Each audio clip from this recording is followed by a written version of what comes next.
Gloire à Dieu. Gloire à Dieu. Cette mentalité du mendiant qui reconnaît que sans lui on n'a rien, mais qu'en même temps le mendiant, à quoi on voit qu'il est mendiant? Parce qu'il tend la main pour demander. Et je sais que c'est important cet aspect-là, parce que vous et moi, on a tendance de prier pour les autres. Est-ce que vous vous êtes écoutés ce soir? On a prié pour les autres. C'est bien, mais pas aux dépens de ne jamais prier pour nous-mêmes. Dans ma relation à Dieu, je dois avoir cette mentalité de mendiant. Seigneur, je te demande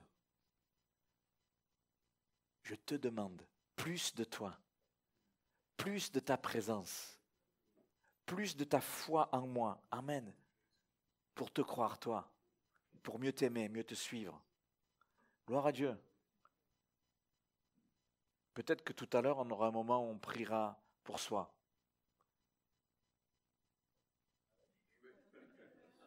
On va demander au prédicateur qui raccourcisse. On prend Matthieu 5 ? Vous allez le connaître par cœur, dites. Hein. On va le connaître par cœur. On continue cette grande série, cette large thématique. Heureux de marcher avec Jésus. Quand ça va mal, dis à ton âme, je suis content, Seigneur, de marcher avec toi. Heureux. Ça ne dépend pas des circonstances. Ce mot, ça veut dire recevoir la bénédiction de Dieu. Il s'agit du divin, bien sûr. Verset 2, ayant ouvert la bouche, Jésus enseigna tout ce qui était là, la foule, les religieux, les disciples. Tout le monde entend. Et il dit, heureux les pauvres en esprit, car le royaume des cieux est à eux. Heureux les affligés, car ils seront consolés. Heureux les humbles de cœur, car ils hériteront la terre. Heureux ceux qui ont faim et soif de la justice, car ils seront rassasiés. Heureux les miséricordieux, car ils obtiendront miséricorde. Heureux ceux qui ont le cœur pur, car ils verront Dieu. Heureux ceux qui procurent la paix, car ils seront appelés fils de Dieu. Heureux ceux qui sont persécutés pour la justice, car le royaume des cieux est à eux.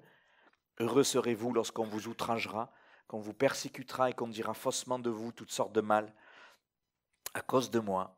Réjouissez-vous et soyez dans l'allégresse, parce que votre récompense sera grande dans les cieux, car c'est ainsi qu'on a persécuté les prophètes qui ont été avant vous. Amen. On pourrait dire, c'est presque normal d'être persécuté. Ne pas l'être est une anomalie. Je ne veux pas anticiper, mais... Alors, le titre de notre partage ce soir, si vous avez pu être là dimanche, nous avons vu que le Seigneur veut que nous soyons rassasiés. Qu'est-ce que ça voulait dire être rassasié? On se rappelle, on va pas refaire, je voudrais avancer, et ça va s'afficher devant vous, on va s'intéresser, ce soir à ce verset 7, où il est question d'obtenir miséricorde. Heureux les miséricordieux, car ils obtiendront miséricorde. C'est écrit comme ça dans votre Bible?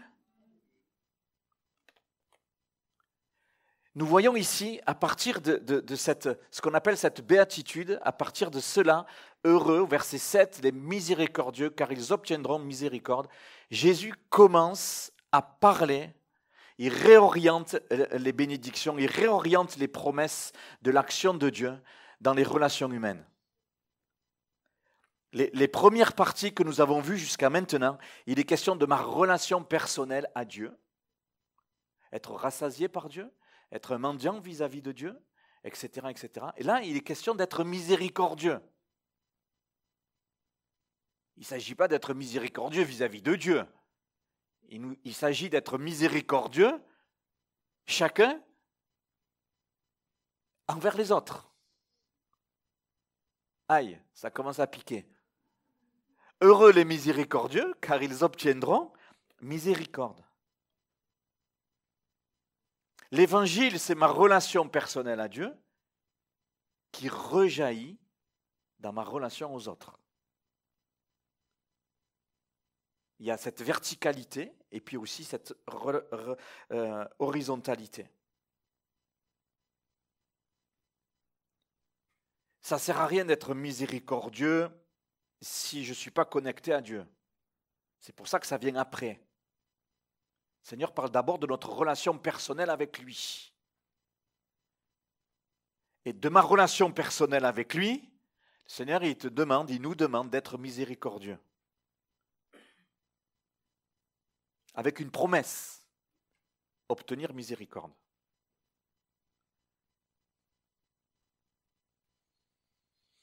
Si nous le disons autrement, ça fait quoi?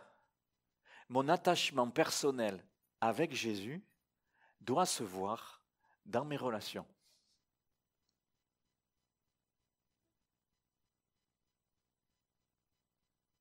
Plus je suis attaché à mon Jésus, plus je suis nourri par lui, plus je suis imbibé de lui, de son amour, de sa grâce pour moi, comme on a chanté, plus ça va impacter ma relation avec les autres, avec les personnes qui m'entourent.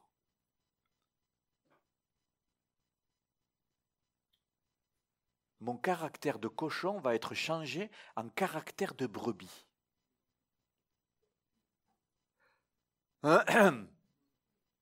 Eh oui, c'est extraordinaire. Alors, miséricordieux, dans le grec, eilémon, ou éléo, ça dépend l'endroit où il est écrit. Ça veut dire aider quelqu'un d'affligé ou quelqu'un qui cherche de l'aide. Quand on dit que quelqu'un est miséricordieux, ça veut dire que quelqu'un il est attaché, il est attentionné envers des personnes qui sont en difficulté, des personnes qui sont affligées. C'est ça que ça veut dire. Mais ça veut dire aussi aider l'affligé, apporter du secours aux misérables. Donc on le voit, et il y a une action qui est là pour apporter du secours. Mais ça veut dire aussi de la pitié qui pousse à pardonner.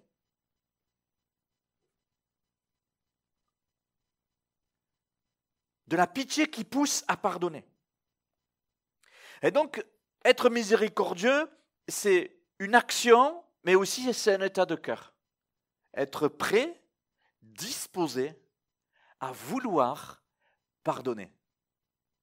Et cette disposition de cœur, ça s'appelle être miséricordieux. Dans le mot miséricordieux, il y a en a un qui est dans les starting blocks là. Il y a Dieu, bien sûr. Il y a Dieu. Dieu est miséricordieux. Ça rime. Heureusement, sinon vous et moi, on ne serait pas là. Hein. Dieu est miséricordieux. Psaume 116 le dit. Dieu n'est pas miséricordieux seulement dans le Nouveau Testament. Hein. Dieu, depuis toute éternité, il est miséricordieux. Il veut exercer cette pitié qui pardonne. Par l'œuvre de Christ, bien sûr. L'Éternel est miséricordieux et juste, psaume 116, verset 5. Il est plein de compassion. Dans l'hébreu, ça veut dire grâce, miséricorde, pitié, supplication, compassion, compatissant. La miséricorde, c'est un aspect ou une des facettes de l'amour de Dieu. On a chanté tout à l'heure la grâce de Dieu. Oui, la grâce de Dieu, c'est un aspect, une facette de l'amour de Dieu. Mais la miséricorde, c'est une autre facette de ce même amour. Une autre manière que Dieu a manifesté son amour à notre égard.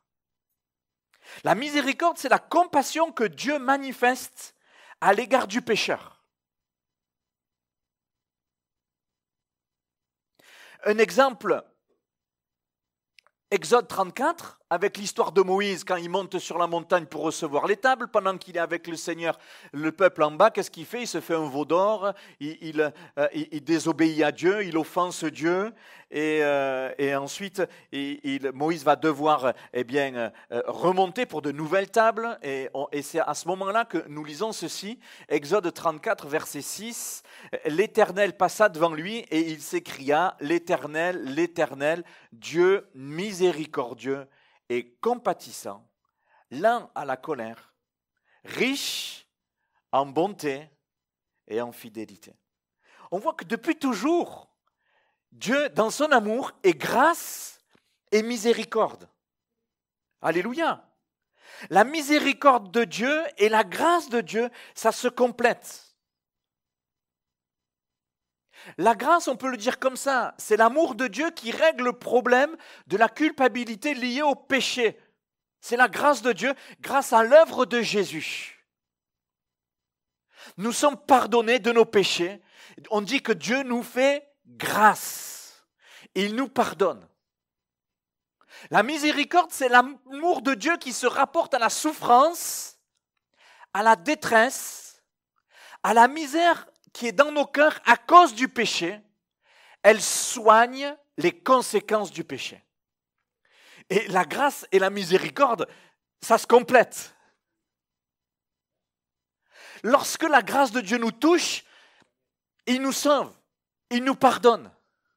Mais on a besoin, tout au long de notre marche avec Jésus, on a besoin de la miséricorde de Dieu.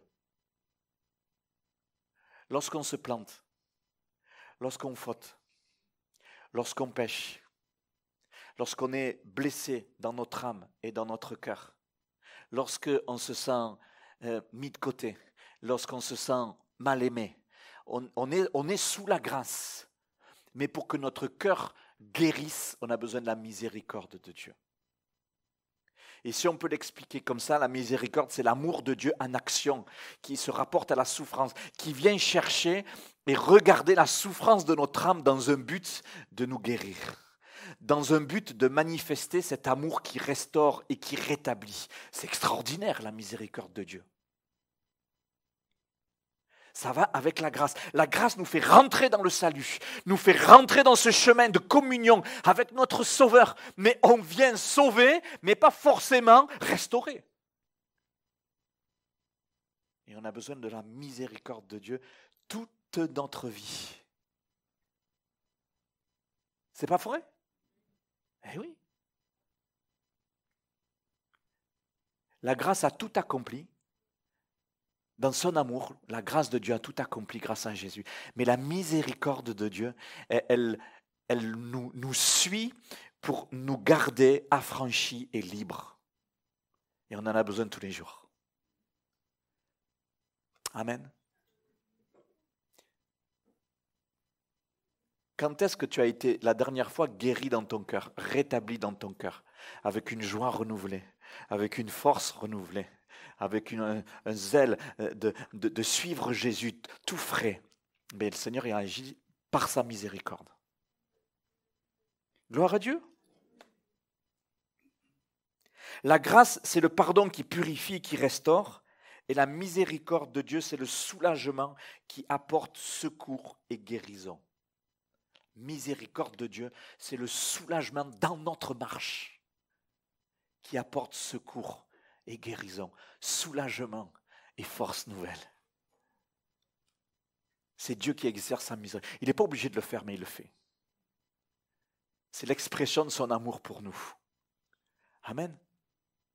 Et quand on crie au Seigneur et qu'on dit « Seigneur, fais miséricorde », on lui demande ce qu'on vient de décrire.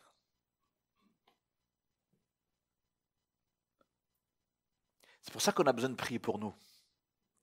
Seigneur, fais miséricorde dans ma vie, dans mes luttes, dans mes combats, dans mes tensions, dans mes découragements, dans ma foi qui pique du nez, dans ma joie que j'ai l'impression de perdre. Seigneur, fais miséricorde. Gloire à Dieu. Fais miséricorde, Seigneur. Et quand on prie comme ça, est-ce que vous croyez que le Seigneur va faire quoi? Mais oui, ben pardi. Alléluia, comme on dirait quelque part. Bien sûr que le Seigneur le fait. Alléluia. Parce que Dieu est miséricordieux. Quand Jésus va commencer son ministère, il rentre dans la synagogue de Nazareth, il déroule l'Ésaïe. Je suis venu pour guérir les cœurs brisés. Je suis venu pour que la miséricorde de Dieu puisse s'exercer pleinement. C'est ça que ça veut dire. Dans la miséricorde de Dieu, il y a une notion de guérison de nos souffrances, de secours dans nos détresses, de guérison vis-à-vis de la culpabilité du péché. C'est terrible la culpabilité. C'est la miséricorde de Dieu qui vient et qui enlève tout ça. Alléluia. Alors, la miséricorde de Dieu, elle est pour tous ses enfants. On reçoit la grâce, mais des fois on oublie ce qu'est la miséricorde. C'est une autre facette de l'amour de Dieu. Gloire à Dieu. Et le Seigneur veut nous la donner. Le Seigneur veut que tu l'utilises, sans modération, tous les jours, et que ça soutienne ta marche. Alléluia. Réveillé dans la révélation de ce Dieu qui nous aime de manière extraordinaire, et que pour ses enfants, il veut toujours manifester de la miséricorde.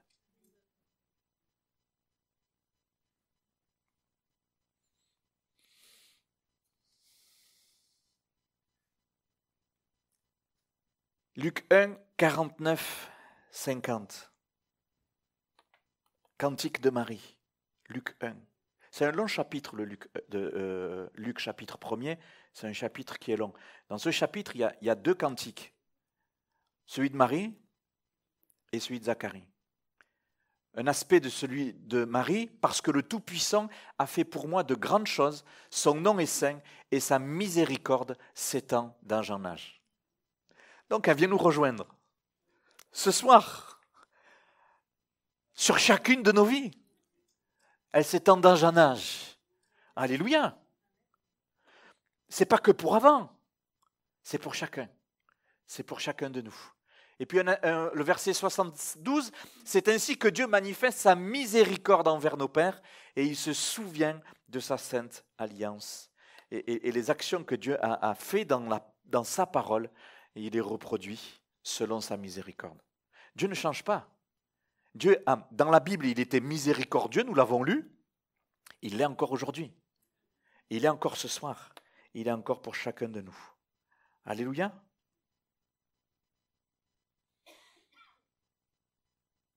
On va plus loin. Heureux ceux qui sont miséricordieux, car ils obtiendront miséricorde. On commence par le fait que Dieu est miséricordieux, bien sûr. On va un cran plus loin. On reçoit la miséricorde de Dieu pour à notre tour pouvoir l'exercer. Et oui, c'est pas seulement nombrilique. C'est pas Seigneur restaure-moi, Seigneur enlève ma culpabilité, Seigneur j'ai une histoire de vie compliquée, viens me redresser, m'encourager. Oui, bien sûr, mais après à toi de jouer. C'est ça l'évangile. Hein. Il nous bénit, il nous rétablit, il nous restaure, il nous équipe. Et maintenant, à toi d'y aller. C'est ce qu'il dit à l'Église. Et recevoir la miséricorde de Dieu pour l'exercer. Et là, des fois, c'est compliqué. Pourquoi ? Parce que notre nature humaine, on a plutôt tendance à exercer de la dureté plutôt que de la miséricorde. Non ? On est plutôt dur, plutôt égoïste, plutôt orgueilleux. Oh, pourquoi moi je vais lui faire du bien à lui, à elle, oh, il y en a marre, hein. C'est toujours moi qui fais. Et ouais. Et pourtant c'est notre appel. Le fait d'avoir goûté la miséricorde de Dieu, en même temps, le Seigneur me donne la force de pouvoir l'exercer. Donne la force de pouvoir l'exercer. Et ça c'est pratique. Jésus, il dit à la foule dans notre texte, en fait, il dit, c'est possible d'être guéri dans ton cœur. C'est la miséricorde de Dieu. C'est possible d'aimer ton ennemi.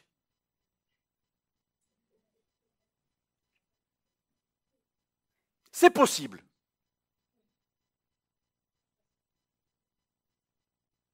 c'est possible de pardonner même l'impardonnable. Et à tous ceux à qui il s'adresse, Jésus, il dit que, il annonce l'évangile, il commence à poser les lois du royaume. À tout le monde, il dit ça.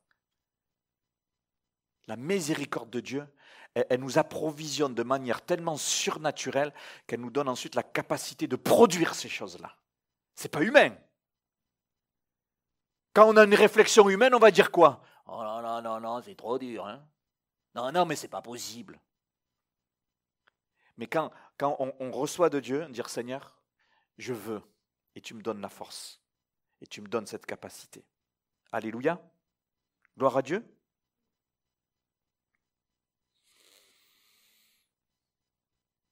Mais en même temps qu'il dit ça, en s'adressant à la foule, il s'adresse aussi à ses disciples. Et à ses disciples, il dit quoi? Il dit, vous les gars, c'est vous les disciples là? Bon, j'exprime à tout le monde que la miséricorde, c'est le tsunami de Dieu qui nous rend capables de tout. Mais à vous les disciples, c'est particulier. À vous, non seulement je vous demande de la recevoir, mais je vous demande aussi de l'exercer. D'exercer cette miséricorde. C'est les disciples de Jésus qui doivent exercer cette miséricorde. Ce ne sont pas les gens du monde, ce ne sont pas les païens, ce ne sont pas ceux qui disent non à Dieu. C'est nous qui voulons suivre le Seigneur. Le Seigneur explique à ses disciples qu'il s'attend à ce que nous vivions de manière pratique cette miséricorde. Nous vivions de manière pratique ce que nous avons reçu. J'ai reçu la miséricorde de Dieu. Je donne la miséricorde de Dieu. Recevoir la miséricorde de Dieu pour l'exercer.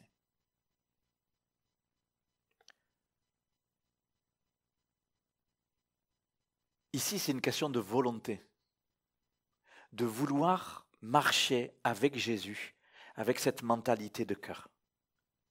Il n'est pas une question de capacité, une question de vouloir devant le Seigneur. Et lui me donne la capacité.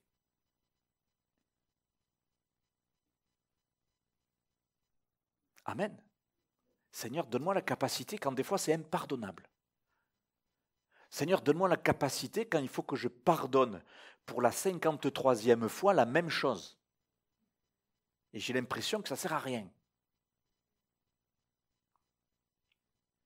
Donne-moi toujours envie de vouloir être miséricordieux. Même quand humainement parlant, on a envie de faire voler les casseroles, comme on dit. Hein? Seigneur, non, je veux manifester ce que tu m'as donné, ce que j'ai reçu. Alléluia. Alors, dernier point, le danger de refuser de l'exercer. Si on ne fait pas, si on ne veut pas, c'est embêtant quand même.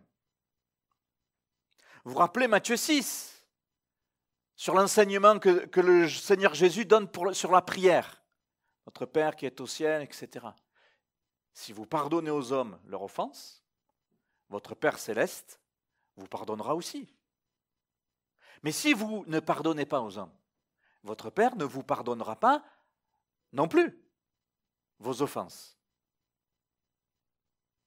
Être miséricordieux pour obtenir miséricorde.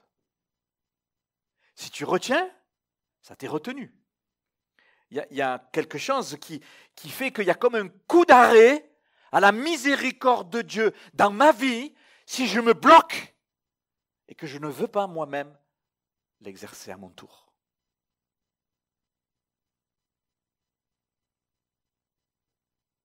Je l'ai reçu, j'en jouis des bénéfices, mais je ne veux pas communiquer. Je ne veux pas accorder. Je retiens. Que le Seigneur nous garde. On ne peut pas tout lire, mais rappelez-vous de cette parabole du méchant serviteur avec qui le maître lui avait donné et remis sa dette. Matthieu 18.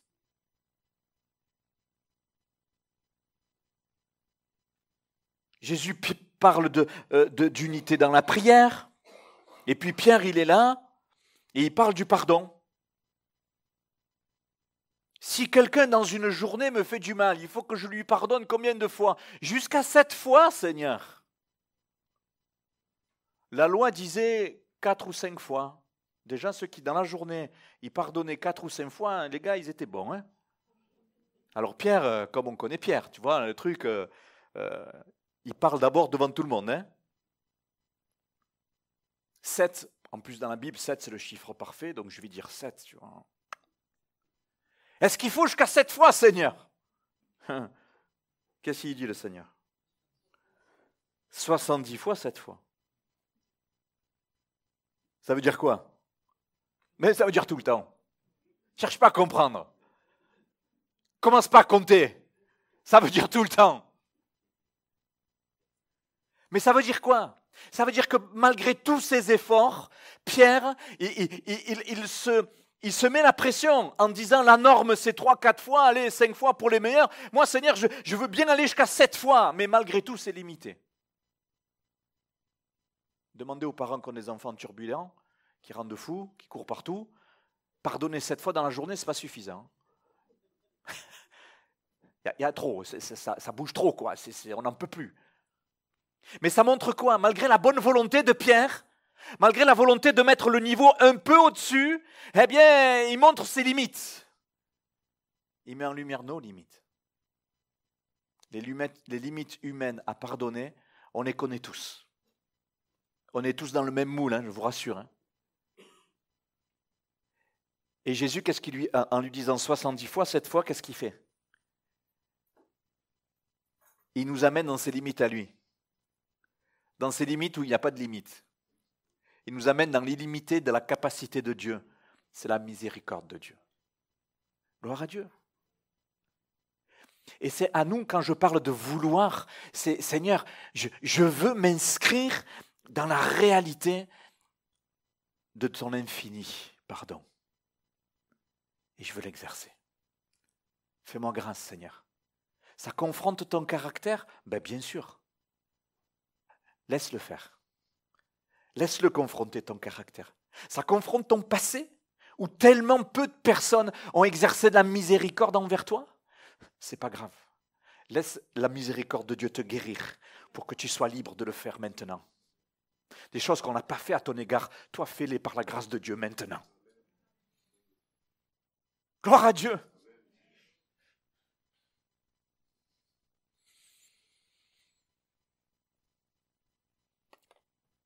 Et suite à ça, qu'est-ce que Jésus y fait? Jésus donne cette parabole des 2 serviteurs qui ont des dettes. Il y en a un qui a beaucoup de dettes et l'autre qui n'a pas beaucoup de dettes. Si on transpose à aujourd'hui, il y en a un qui a des dizaines de millions d'euros de dettes. C'est la dette de chez dette, quoi. Une vie entière ne suffirait pas à la rembourser. Et il vient voir le maître. Il dit, maître, je t'en prie, exerce la miséricorde, exerce de la compassion. Aie pitié de moi, c'est le même mot en grec qui est utilisé, qu'on a vu tout à l'heure. Exerce de la compassion. Et le maître, qu'est-ce qu'il fait? Vous vous rappelez? Il remet la dette. Et puis le gars, t'imagines, tu dois des millions d'euros, t'es voué à travailler pour rien, toi et ta famille pendant toute ta vie, et un claquement de doigts, il n'y a plus rien. Tu repars chez toi, tu es waouh. Et puis en repartant chez lui, ce serviteur, il rencontre un copain à lui, un autre serviteur. Et ce serviteur, il lui devait pas des millions d'euros, il lui devait 100 balles. 100 euros. Et le gars, il lui dit, mais je t'en prie, fais preuve de pitié envers moi. Je te rembourserai petit, mais 100 euros, je te rembourserai. Qu'est-ce qu'il dit le texte? Il s'est jeté sur lui, il voulait l'étrangler.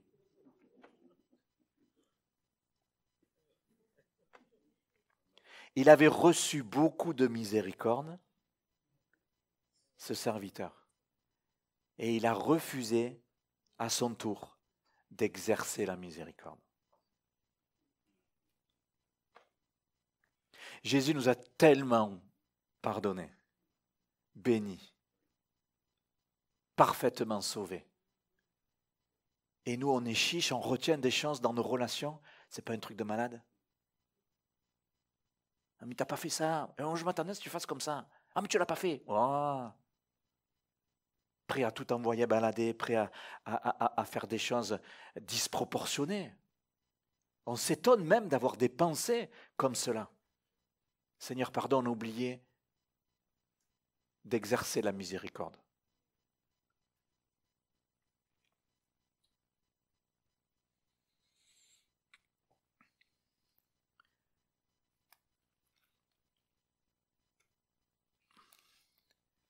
J'aurais regardé le texte un instant et attiré votre attention. Si vous avez les Bibles ouvertes, vous pouvez, je crois que je n'ai pas noté sur le PowerPoint. Le serviteur qui avait une grosse dette, le verset 26, je ne sais pas si je l'ai noté. Ah oui, je l'ai noté. Le serviteur se jetant à terre se prosterna devant lui et il dit, Seigneur, aie patience envers moi et je te paierai tout, celui qui avait une grosse dette. Plus tard, dans le texte, il est écrit que ce serviteur est qualifié de méchant. Méchant serviteur. Qu'est-ce qu'on se rend compte dans ce verset à l'égard de ce méchant serviteur? Qu'est-ce qu'il fait devant le maître pour qu'il lui remette la dette? Qu'est-ce qu'il fait? Qu'est-ce qu'il fait? Il se prosterne. Quoi d'autre? Il supplie. Ok? Le gars, il est méchant, mais devant le maître, cette parabole, c'est l'image de Dieu, celui qui nous remet l'immense dette du péché. Ce gars, il est méchant, visiblement, il a beaucoup de dettes, mais il sait s'humilier. Vis-à-vis de Dieu, il sait s'humilier. Il sait demander pardon, il sait plier le genou, il sait verser la larme. Et le maître le voit. Le maître sait tout. Et pourtant, il lui remet la dette. Et si vous regardez que l'autre serviteur qui lui doit 100 balles, il va faire la même prière. Un petit peu plus loin. Et le méchant serviteur, il ne va pas recevoir cette prière. Et des fois, c'est bizarre dans notre relation à Dieu. Devant Dieu, quand on est dans le besoin, vous et moi, on s'écrie à lui. Et puis quand dans le cadre de nos relations, on ne supporte rien, aucun écart. On est exigeant comme pas possible. Seigneur, pardon, j'ai raté quelque chose. Je n'ai pas compris quelque chose. J'ai besoin que tu me rétablisses dans cette mentalité. J'ai beaucoup reçu, mais de ce que j'ai reçu, je veux donner. Et si ça confronte ma chair, Seigneur, eh bien brise ma chair, mais moi je veux donner. Ce que tu m'as donné, je veux le donner. Amen.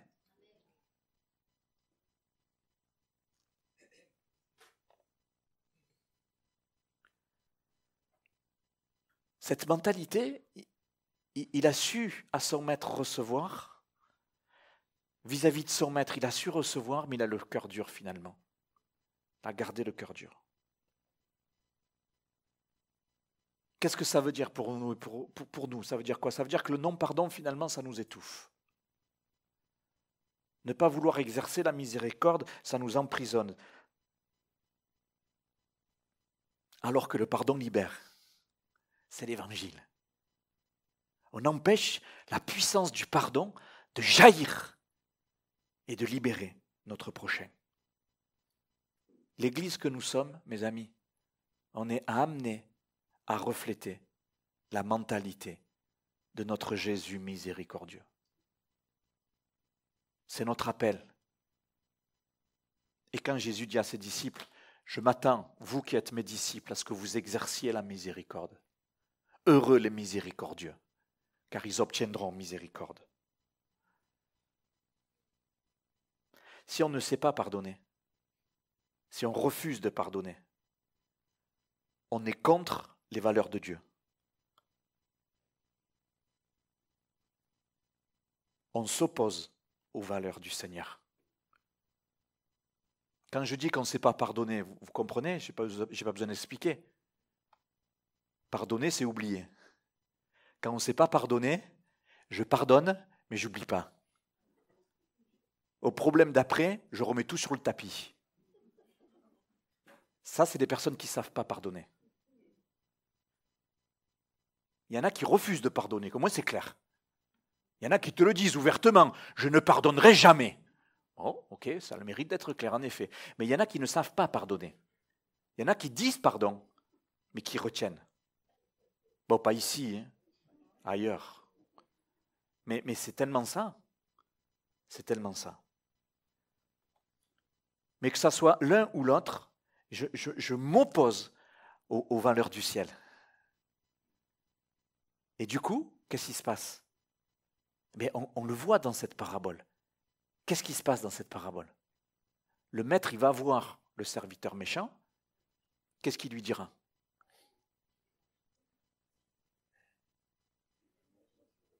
Je te livre au bourreau. Je te livre au bourreau. Son maître irrita le livra au bourreau, verset 34 du chapitre 18, ceux qui prennent des notes. Son maître irrité le livra au bourreau jusqu'à ce qu'il ait payé tout ce qu'il devait. Bon, je ne sais pas quand, mais le gars, il a tout perdu. Livré au bourreau.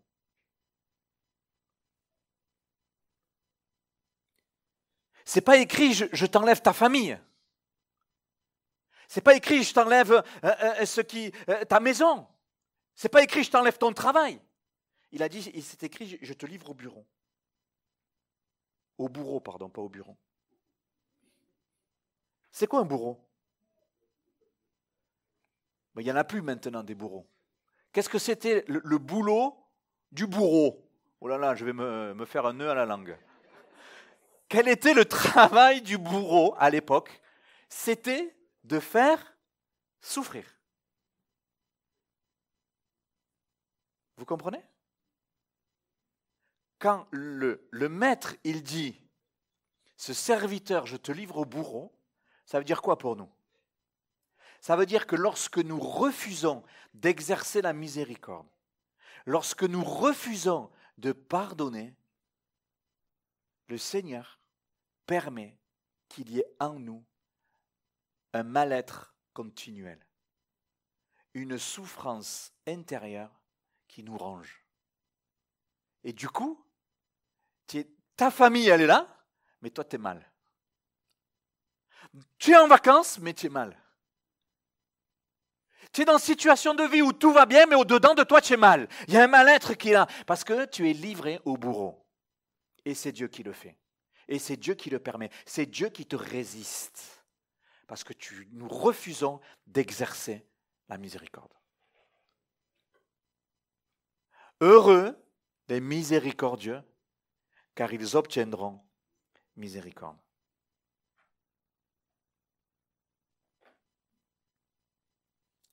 Le Seigneur veut nous encourager à travers ce texte-là ce soir à regarder à Jésus, mais à apprendre à faire comme Jésus. Apprendre à faire comme Jésus. Combien c'est important. Le méchant serviteur, il n'a pas voulu, il a voulu garder le contrôle sur son collègue. Et pourtant, le disciple, qu'est-ce qu'il fait le disciple? Les disciples de Jésus que nous sommes, qu'est-ce que nous sommes appelés à faire? À faire comme fait le maître. À vivre et nous comporter comme est notre Jésus. Et ça, c'est juste. Oui ou non? Vous me suivez? Ne pas exercer la miséricorde, c'est injuste. C'est injuste.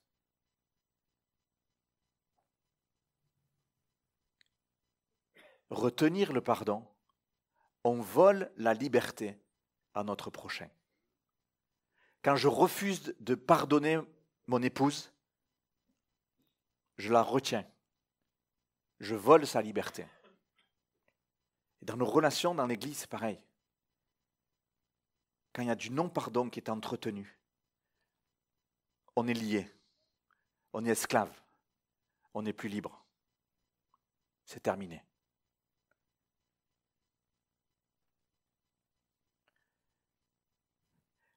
La justice de Dieu,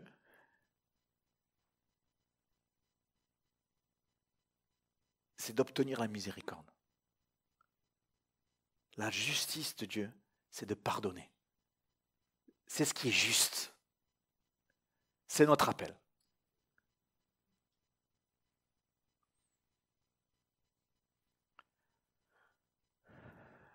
Bon, allez, je finis. Je n'ai pas plombé l'ambiance, non? Combien c'est important?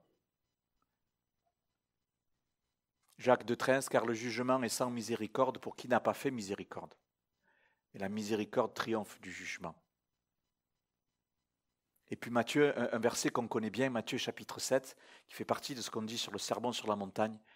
Car on vous jugera du jugement dont vous jugez, et l'on vous mesurera avec la mesure dont vous mesurez. Si je refuse de pardonner, la puissance du Saint-Esprit qui est en moi, elle est emprisonnée.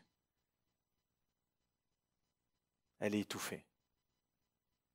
L'œuvre de Dieu dans ma vie est étouffée. Et c'est pas ce qu'on veut. Hein. Quand il y a des grands blocages, et que je prie avec des gens, je dis, est-ce qu'il y a un problème de non-pardon chez toi, dans ta vie? Est-ce que dans ta vie, on t'a fait beaucoup de mal et tu as du mal à pardonner? Le Seigneur voudrait t'aider. Est-ce que tu as du mal à oublier? Est-ce que tu retiens quelque chose? Ça t'empêche de recevoir la miséricorde pleinement et de l'exercer, d'être libre. Ça vaut le coup qu'on réfléchisse, de vérifier devant le Seigneur. Seigneur, est-ce qu'il y a des choses qui reviennent à mon esprit? Est-ce qu'on m'a fait du mal? Bien sûr, quelqu'un nous a tous fait du mal à un moment donné dans notre vie. Je ne prophétise pas, j'applique juste la parole de Dieu. Mais par contre, ce que je dis, c'est quelque chose qui détermine ta destinée de ta marche avec Jésus. Marcher de manière heureuse.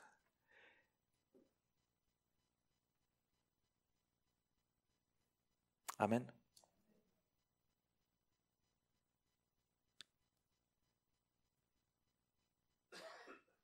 On veut mettre en place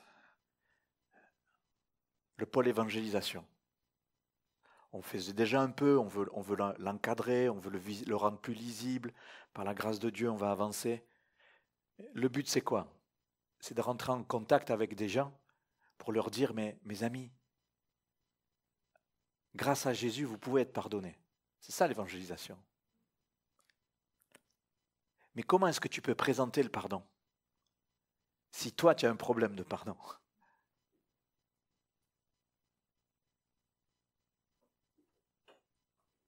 Quel effet il va y avoir?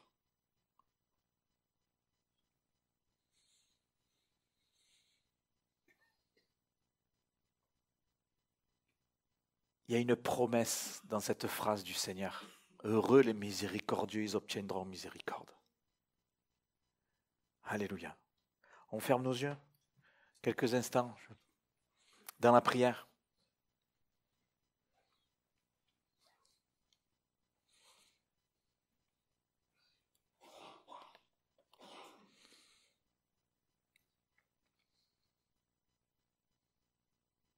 Recevoir la miséricorde et l'exercer dans ma vie de tous les jours, dans mes relations, entre nous, entre frères et sœurs, dans l'Église.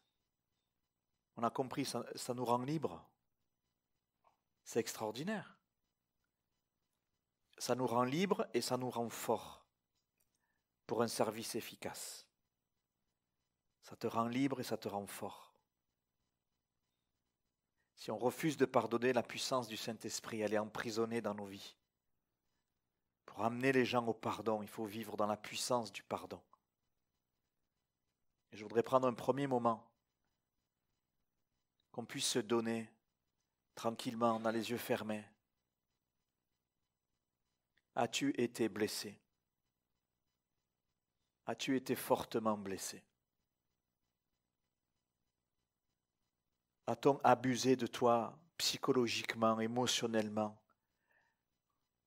Est-ce que des paroles, comme on dit, des paroles intrusives sur ta vie t'ont détruit, t'ont blessé?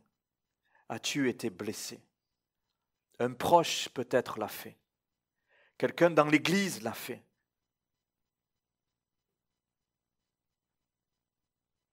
Le Seigneur voudrait exercer la miséricorde pour toi, pour te guérir, pour te restaurer, pour te libérer de tout ce qui te retient, tout ce qui t'empêche d'être libre. Le Seigneur veut exercer pour toi la miséricorde. Alléluia.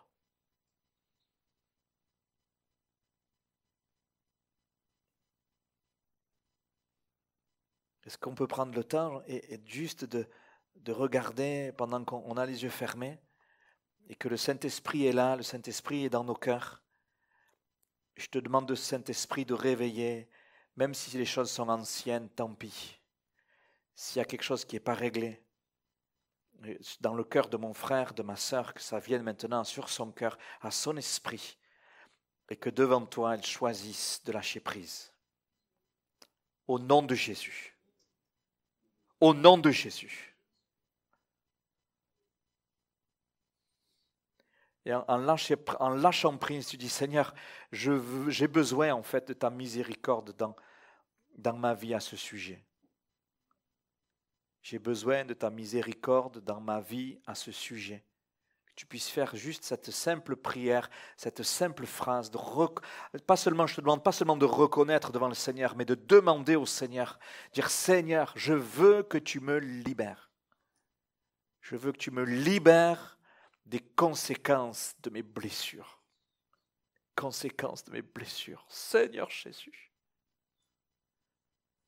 Je veux que tu exerces la miséricorde dans ma vie et je te le demande. Merci pour la grâce reçue, mais j'ai besoin de la miséricorde.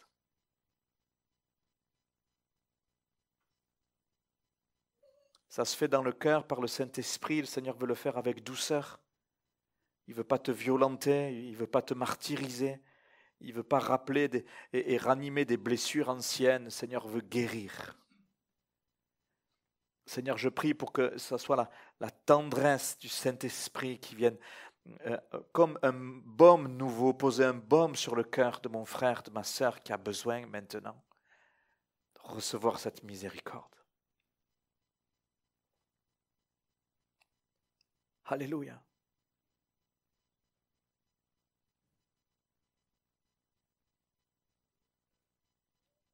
Et puis encore les yeux fermés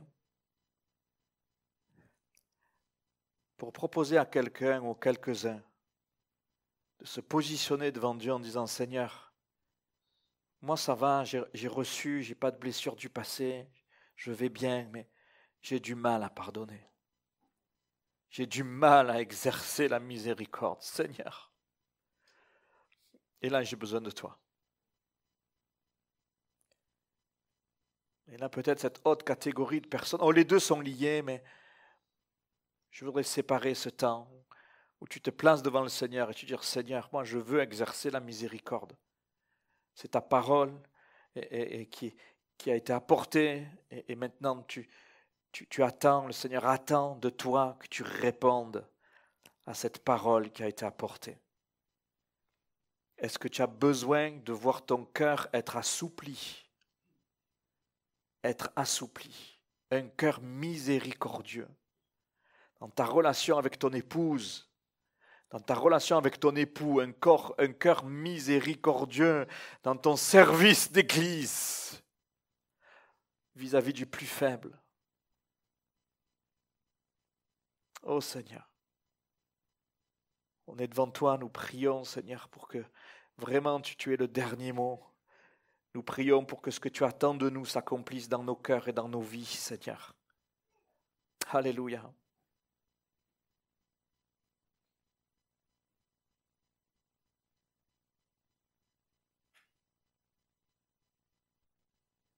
Je ne voudrais pas trop aller plus loin, je ne veux pas vous violenter, je ne veux pas manipuler quoi que ce soit, mais je voudrais t'amener à réfléchir, à méditer sur ce qu'on a partagé, à te poser cette question. Es-tu miséricordieux? Est-ce que tu es miséricordieuse ou est-ce que tu es toujours en train de retenir? Est-ce que tu es toujours en train d'imposer? Est-ce que tu es toujours en train de vouloir que tout se passe à ta manière? Il y a un filtre de construction de ton caractère qui t'empêche d'être miséricordieuse et miséricordieux.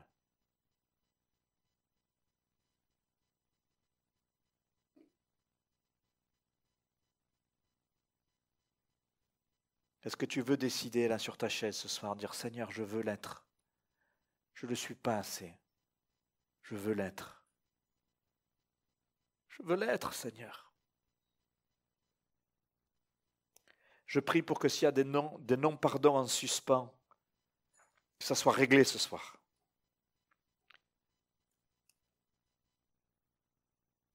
Règle cela devant ton Jésus ce soir. Même si la personne qui t'a fait du mal est décédée, règle devant le Seigneur. S'il y a un non-pardon en suspens, que la personne est vivante, règle devant le Seigneur. Alléluia. Sur la base de cet appel, heureux les miséricordieux, car ils obtiendront miséricorde. Il y a une promesse qui est là, une promesse de liberté, une promesse de joie, une promesse d'efficacité dans le service, une promesse de victoire, une promesse de guérison de l'âme. Seigneur, on a besoin que tu exerces la miséricorde sur nos vies. Non? Est-ce que nous voulons que le Seigneur exerce sa miséricorde sur nos vies?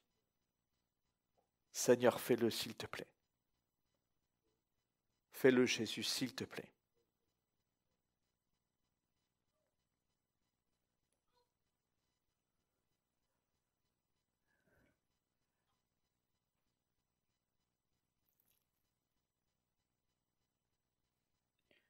Seigneur Jésus, merci pour ta bonté et ta miséricorde.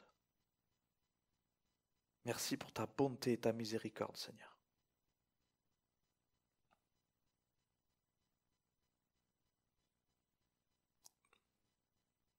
S'il y a des cœurs qui souffrent ce soir, Seigneur, je te prie que ta miséricorde s'exerce. Tu es un Dieu miséricordieux, Seigneur. On a besoin de te voir agir dans nos cœurs et dans nos vies. Seigneur, s'il y a quelqu'un qui a le cœur en détresse, exerce ta miséricorde ce soir. S'il y a une quelconque misère de l'âme, Seigneur, je te prie d'exercer ta miséricorde ce soir. Alléluia. Cet aspect de ton amour qui vient restaurer, qui vient rétablir, qui vient guérir les cœurs brisés. Je t'en prie, Seigneur, agis.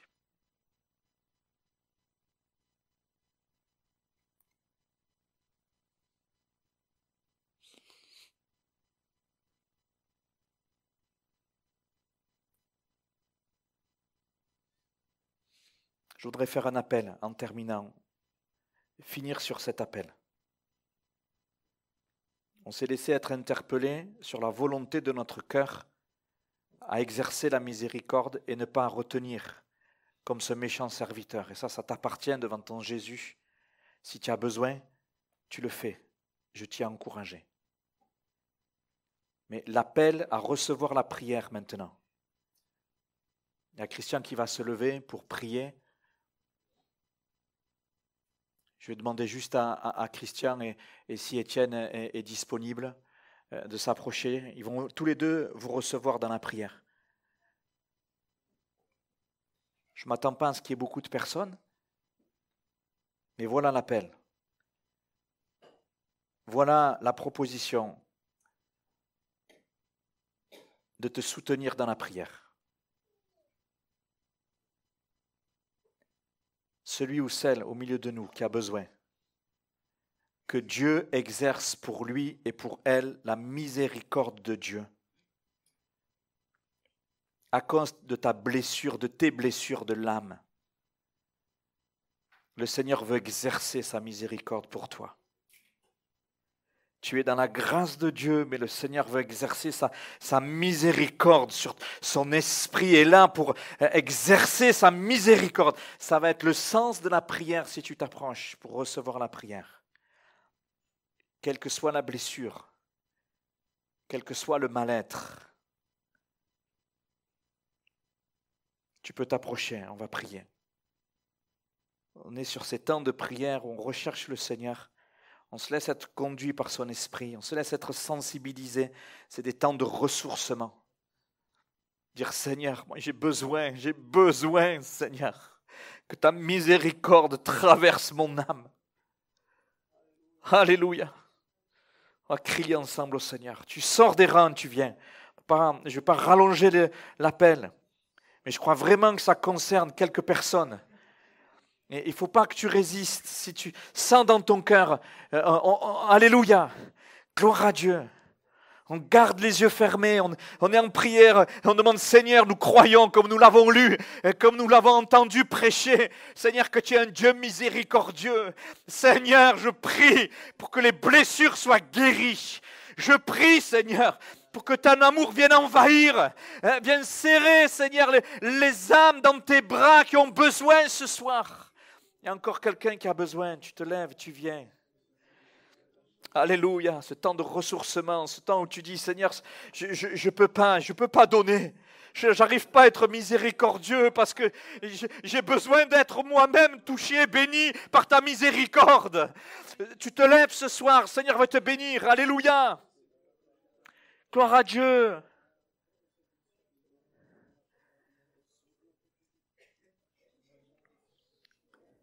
On est des disciples de Jésus. Il n'y a pas de combat avec le Seigneur. C'est notre maître.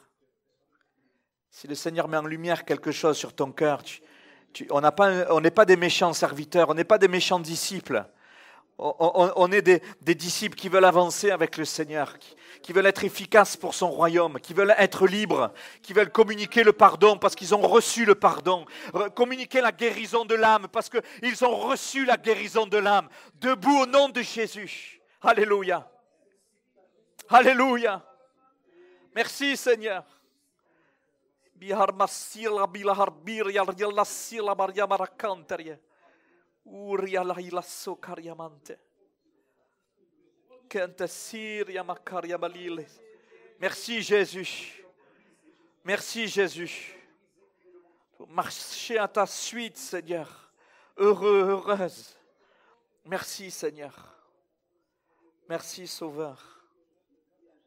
Ta bonté, ta bienveillance à notre égard. Ta bonté, ta bienveillance, Seigneur, à notre égard. Alléluia. Alléluia, alléluia, alléluia. Merci, Seigneur. Gloire à Dieu, gloire à Dieu, gloire à Dieu.